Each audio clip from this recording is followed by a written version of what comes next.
Sit with the family. Say hello. Hey. We're just discussing the national treasury of P. Diddy stuff on the internet.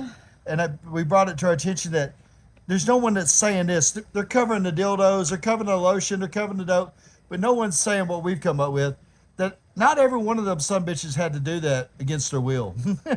There was a lot of people that went in full anticipation to that party to do all that weird shit for whatever reasons, for their own gain, their own status, whatever, and enjoyed every bit of it. But now that it's come out, oh, I was forced to do it, right? That's like the first time you get high, right? Oh, they forced me to get high, right?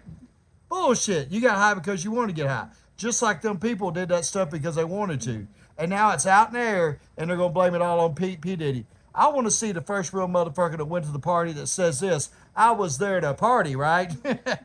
That's the brave son of a bitch that'll come out of it all. Otherwise, it's just horse shit and name saying and blames doing and game stalking and all this other crap, and people trying to avoid their own responsibility in their own actions. Look, fucking English.